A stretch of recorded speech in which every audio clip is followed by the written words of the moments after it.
진짜 성균관대가 46000인데 올해부터 좀 최저 기준을 완화를 했어요. 그러니까 어떻게 완화를 했냐면 보통은 국, 영수에서 조합을 하게끔 했는데 한국 과목을 예를 들면 두 개를 하나하나 과목으로 대체하게끔 해줬어요. 예를 들면 학생이 영어하고 수학 성적이 안 좋아요. 근데 이제 국어가 2 나오고 생윤이 2 나오고 사문이 2가 나오면 생윤이랑 사문을 각각 하나하나 과목으로 대체하게 해서 그 친구는 수학과 영어 성적이 좋지 않더라도 시험을 볼 수 있는 겁니다. 그런데 성대에 맹점이 있어요. 성대는 원서 칠 때 조심하셔야 되는 부분이 얘는 스카이라인이 밑으로 내려와요.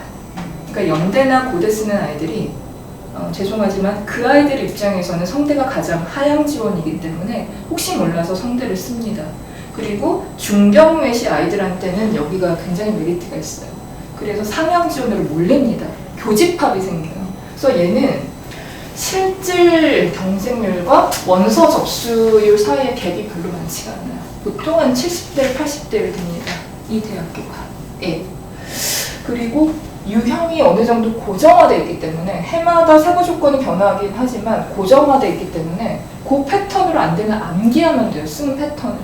그러니까 동점자가 많기 때문에 오히려 이런 대학교는 합격하기가 좀 힘들겠죠. 예. 그리고 이제 한양대 같은 경우에는 내신 교과는 반영 안 합니다. 근데 한양대는 혹시 이제 참조를 말씀드릴 게 학종을 생각하시는 분들도 있잖아요. 한양대는 리더십을 많이 봐요. 논술에서도 생기부를 보는 대학교가 유일하게 한양대학교입니다. 그러니까 하다못해 정보가 있으셨으면 1, 2, 3학년 때 반장, 부반장, 학급 간부 이런 경력이 있어야지 이 대학교는 좋아합니다. 리더십을 특히 중요하게 생각하는 대학교예요. 그럼 이 대학교를 원서를 쓴다, 본교를 원서를 쓴다 하셨을 때 생기부를 보기 때문에 만약에 논술로는 경영학과를 쓰고 싶은데 생기부 세특이라든지 이런 건 다 국문학과 중심으로 돼 있어요. 그럼 논술 전형에 넣으시면 안 되겠죠, 경영학과를. 생기부를 보기 때문에 전공 적합성을 고려한다라는 뜻이에요, 논술에서도. 그걸 놓치시면 안 돼요. 아이가 국문학과 중심으로 돼 있으면 한양대 같은 경우는 국문학과를 집어넣으셔야 돼요. 근데 워낙 이 대학교는 뽑는 인원수가 적습니다. 그러니까 예를 들면 홍익대 법학과 같은 경우에는 법학부 같은 경우에는 15명씩, 20명씩 뽑지만 여기 4명 뽑아요. 굉장히 까다로워요. 그러니까 뽑는 인원수도 고려하셔서 원서를 모집 요강을 보시고 참조를 하셔야 돼요. 그 다음에 경희대 같은 경우에는 중경외 라인에서는 조금 최저가 가장 완화된 대학교예요. 근데 이제 탐구를 한 과목만 반영하는 게 아니라 두 과목 평균을 반영한다라는 조금 핸디캡이 있습니다. 그러니까 대부분 문과 학생들이 영어랑 탐구 과목이 주력 과목이거든요. 최저를 맞추는 거, 국어 수학을 좀 어려워해요. 그러니까 그럴 경우에는 탐구가 잘 나오면 괜찮은데 하나가 뭐 2 나오고 하나가 3 나오면 평균이 2.5가 되고 국어 3이 되면 못 맞추기 때문에 일단은 결격사유가 됩니다. 내신이 없고요. 그 다음에 얘는 굉장히 좀 유기적인 글발을 요구하기 때문에 좀 이과형 인재들, 좀 명확하고 논리적으로 딱딱 떨어지게 쓰는 학생들하고는 결이 안 맞아요. 그래서 학생들이 원서 쓰기 전에 대학별로 경험을 해보고 자기한테 유불리한 대학교를 알아야지 거기에 맞는 대학교를 쓰지 무조건 경희대 좋다라고 경희대를 넣었는데 막상 경희대를 트레이닝 해보면 자기 문체랑 안 맞는 경우가 있어요. 그러면 실전에서 실패를 보기가 굉장히 큽니다. 그거를 정확히 아셔야 돼요. 그 다음에 한국외대는 2학사고요. 그 다음에 외대 글로벌 혹시 생각하시면 글로벌은 약수령하고 동일합니다. 1학 3만 하면은 볼 수 있습니다. 본교 문제하고 똑같아요. 난이도가 좀 많이 어렵습니다. 그리고 이제 원서 고려하실 때 이걸 아셔야 돼요. 외대 1번이 분류 요약이 나오고 성대 1번이 분류 요약이 나오는데 문제 유형은 똑같아요.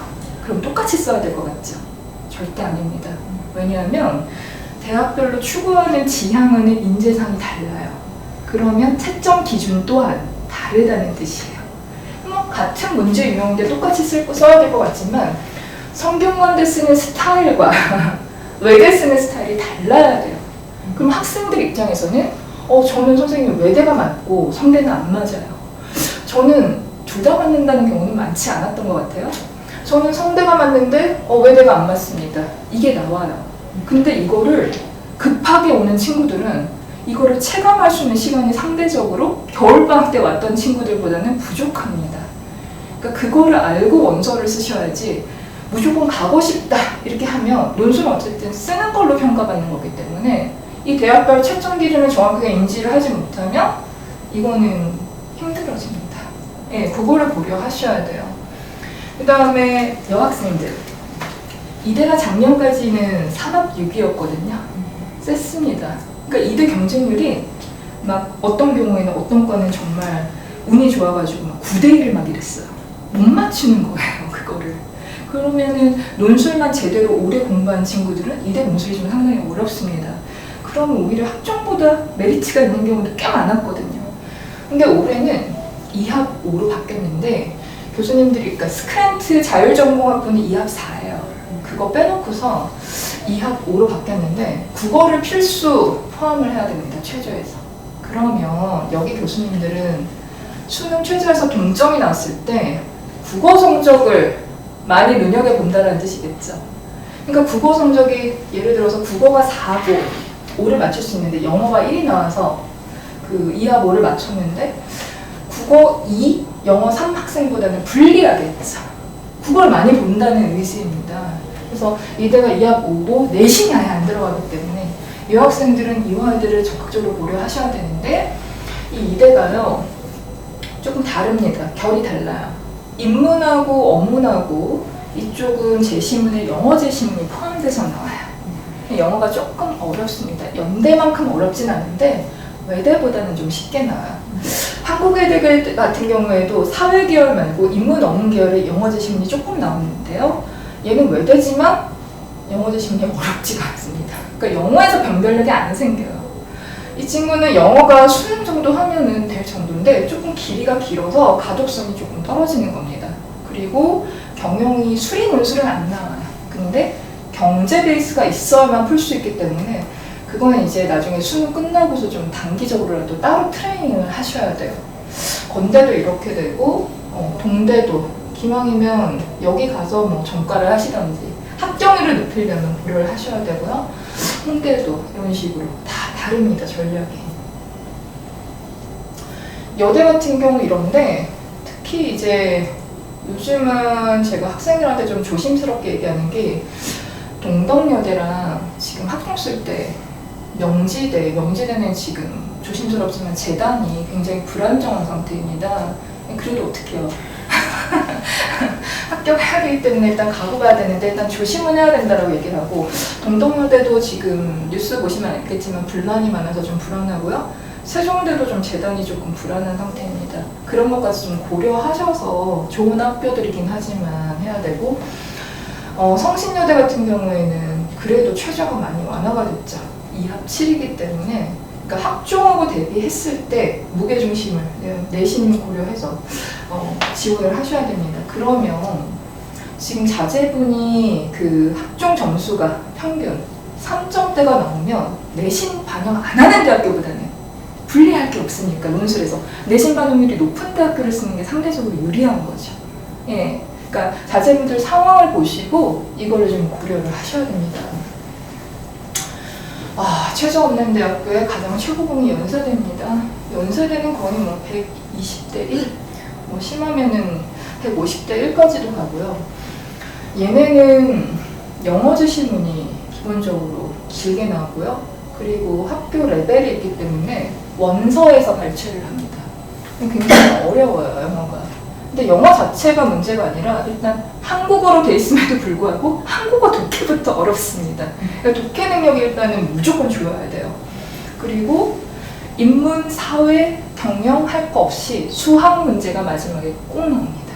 그러니까 수리 논술을 볼 수 있는 자격 조건이 되려면요. 수능 기준으로, 내신 기준이 아니에요. 논술은 시험 범위가 없습니다. 수능하고 동일해요. 뭐가 나올지 몰라요. 수능 기준으로 높은 2등급은 돼야 됩니다. 최소 낮은 2등급은 돼야지 수학에 적응할 수 있어요. 근데 내가 우리 학생이 예를 들어 수학에서 3등급 나온다. 수리 논술에서 메리트가 없습니다. 이과 학생들이 이제는 역으로 침공을 많이 하기 때문에 이과 학생들한테 밀립니다. 수학이. 그리고 연대 같은 경우에는 이제 연대 생각하시는 학부모님들도 계시기 때문에 수학 범위가 확통에서만 나오는 게 아니라 미적에서도 나올 때가 있거든요. 복불복으로 나오기 때문에 거기까지 대비를 하셔야 돼요. 네, 잘 고려하셔야 돼요. 뭐가 나올지 모릅니다. 인문 논술에도 네, 인문 논술에도 그렇게 나옵니다. 네. 근데 미적분이 1학년 때 공통 과목에 나오는 그 수준인가요? 아니면 3학년 때 나오는 3학년 때 나오는 걸 요구하는 경우도 있습니다. 연대이기 때문에. 그러니까 그 편차를 알 수가 없어요. 그러니까 기존에 있는 기출문제를 보시고 아, 이 정도 나왔구나. 여기까지는 준비해야 되는구나. 그거를 감을 잡으셔야 됩니다. 단국대는 수리 논술 없습니다. 광운대도 수리 논술 없고요. 서울여대도 당연히 수리 논술 없고요. 다 수리 논술이 없습니다. 그러니까 수학이 약하면 반드시 수리 논술은 수학 문제예요.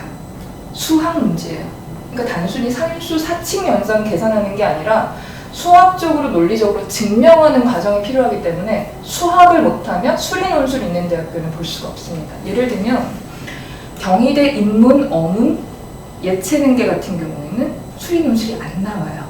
근데 경희대 사회계열 있죠. 호텔 경영학과라든지 행정학과라든지 거기는 수리 논술이 나와요.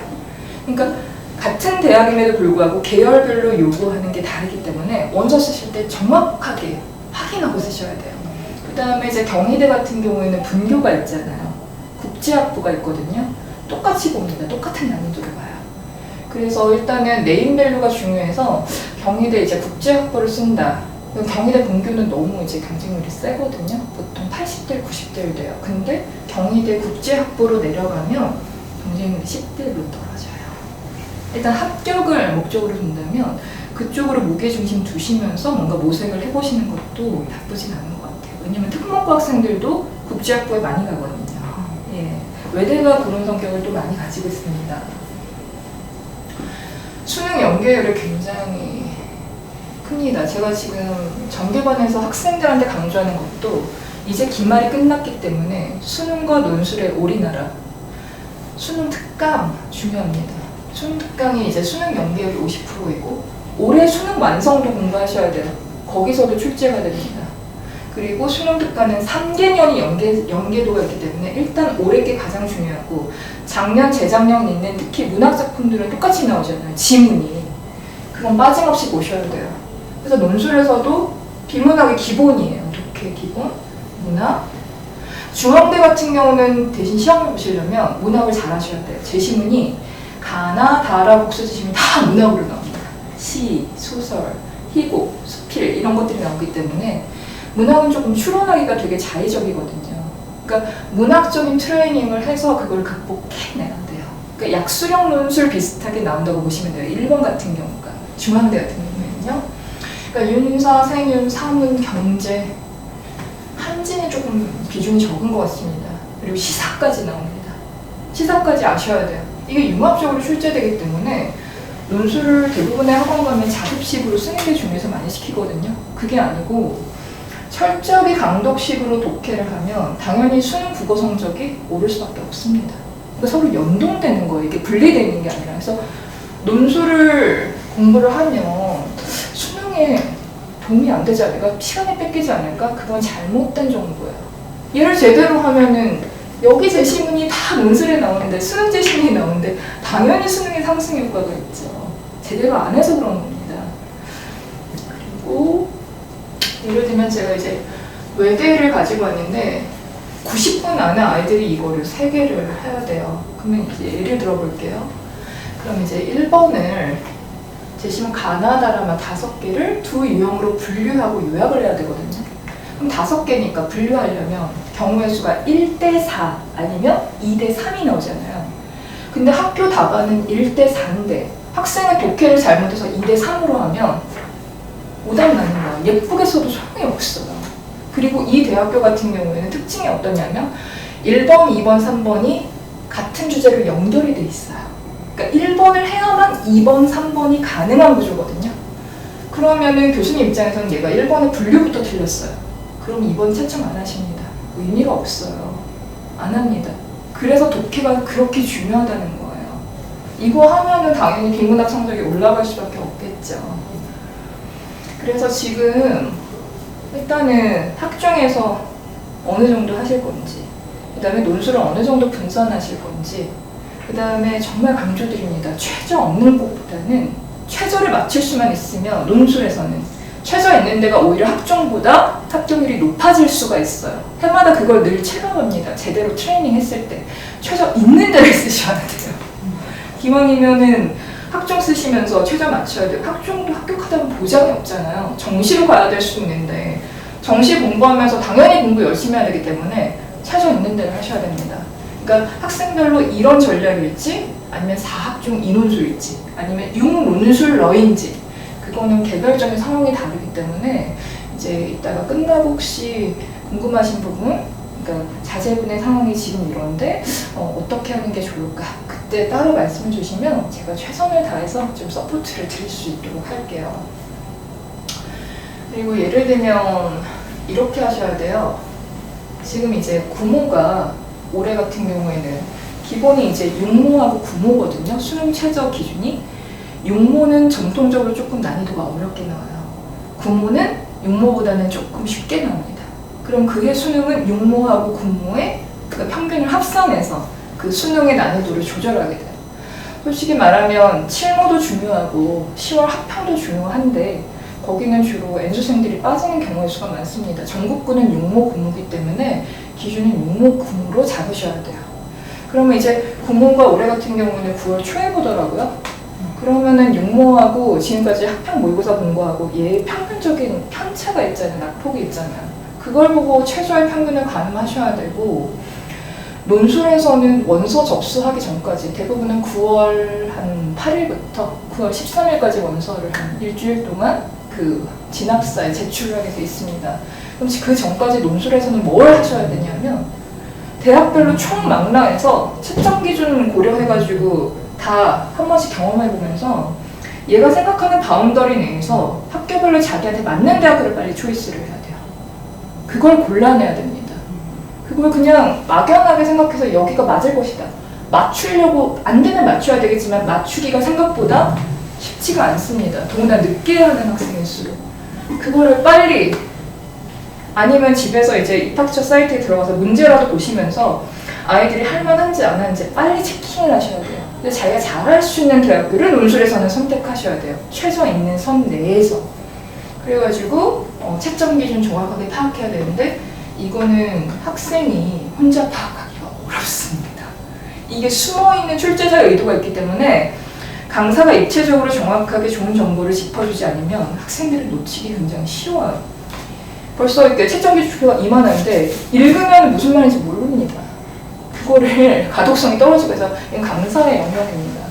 그래서 학원에 다녀야 되는 거죠. 더군다나 자기 글에 대한 것을 강사 주관이 아니라 대학교 채점 기준에 맞춰서 봐야 되기 때문에 논술은 선생님이 반드시 필요합니다. 좋은 선생님이 필요합니다. 그래서 주일에 한 번 꾸준히 하게 되면 수능의 상승효과 생기겠죠. 수능에 낭비되는 시간이 아닙니다. 그리고 만약에 필요하다면 자기 대학교가 결정되면 그 대학교의 효율성을 높일 필요가 있겠죠. 이런 식으로 좀 공부를 하셔야 됩니다. 예, 그래서 일단은 백일장 능력보다는 독해가 중요하기 때문에 저는 이제 저희 반에서 우리 반에서 논술 잘하려면 수능 잘하라고 얘기를 합니다. 수능 공부 열심히 하셔야 돼요. 그래야 논술 독해가 되죠. 그리고 이제 제 수업의 특징을 말씀드리면 강의식 수업을 합니다. 저는 토론과 창의적인 수업을 별로 좋아하지 않아요. 강사가 좋은 정보를 주입식으로 빨리 넣어줬을 때 효율성이 극대화돼요. 언제 토론하고 있나요? 언제 자습하고 있나요? 안 됩니다. 이거를 정확하게 강의식으로 빨리 학생한테 채워줘야 돼요. 이거를 베이스를요. 그래서 특히 국어 능력이 가장 중요하기 때문에 저희 반에서는 독해에 집중하고 있습니다. 그 다음에 쓰는 거예요. 독해 안 되는데 쓰는 거 안 나옵니다. 그리고 알바생 제 성격 딱 보면 아시겠죠? 절대 전 100명이 돼도 알바생 쓰지 않습니다. 제가 나와서 링겔 망치면서 또 답니다. 그렇게 해야 됩니다. 예, 그래서 각자 이제 상황에 맞춰가지고 특히 이제 3학년 1학기까지 평균을 잘 보시고 어떻게 분산해가지고 업그레이드 시켜야 될지 이제부터는 수능 최저가 제일 중요할 것 같거든요. 여기 신경 쓰시면서 여기 분산 전략 하시면 올해 분명히 좋은 결과가 있을 거라고 생각이 듭니다. 네, 또 너무 길어도 힘드시거든요. 예, 여기까지 하겠습니다. 감사합니다. 혹시 제가 밖에 나가 있을 테니까 그 궁금한 부분 있으시면 따로 질문 주시면 제가 이제 성심성의껏 답변을 드리도록 하겠습니다.